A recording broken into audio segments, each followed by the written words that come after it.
Hey everybody, we're back with another episode of How to Play Minetest, and I've been doing a lot more in creative mode, so we're just going to hop right in here and show you what we've been up to.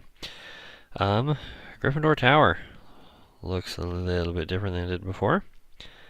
Went ahead and put a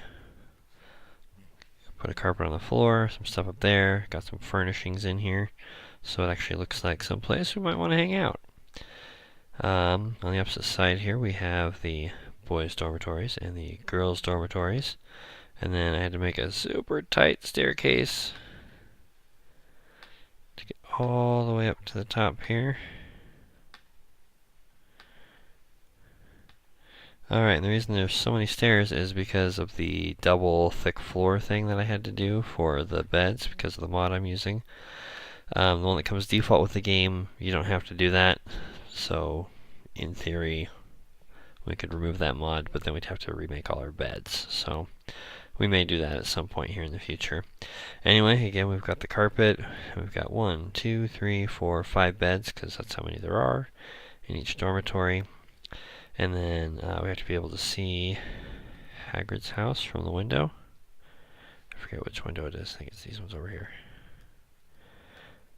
Bing, there's Hagrid's hut, so we can have all those lovely scenes where Harry and Ron look out the window and, oh, Hagrid's back, or whatever. So anyway, that's that side, and then the girls' dormitory, if we can get all the way down here, is actually right above the boys' dormitory. I only did one each because they're kind of a pain, honestly. So, girls' dormitories, and come all the way up here. Whoops. As you recall in this one, if a boy tries to come up here, it turns into a slide, because it's magic, why not?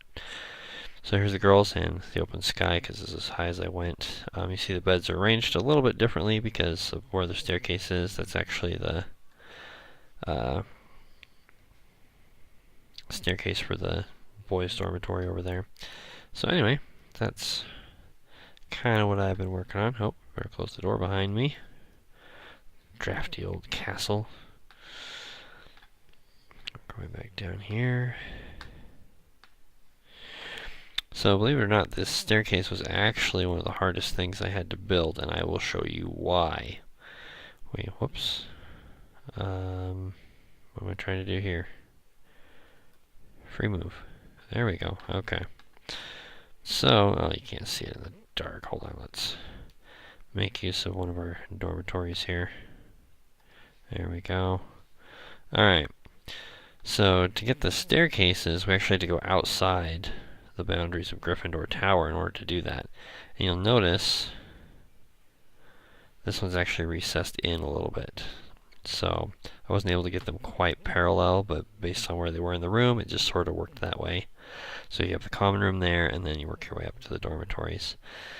In the book, I believe there's actually separate towers for the dormitories. But again, just trying to make a Minetest version that's fairly close to the book that would be believable. This is what we ended up with. Because really, we could make the dormitory a lot smaller if we wanted to. And I guess it would give the tower a little bit cooler look, so we may come back and revisit this. The other benefit of doing the double floor is you can do carpet above and not see it underneath. So that kind of played in fairly nicely as well. So just some things to think about. Anyway, we're going to call that it for this video. Keep it nice and short, just to show you what I've been working on. Hopefully you enjoyed that. If you have any questions or comments about Minetest or using creative mode or just anything about the game in general, feel free to leave those in the comments below. I'll get to those as quick as I can. And of course, you're welcome to comment on each other's just to help build the community. But we will catch you guys next time. Until then, go build something.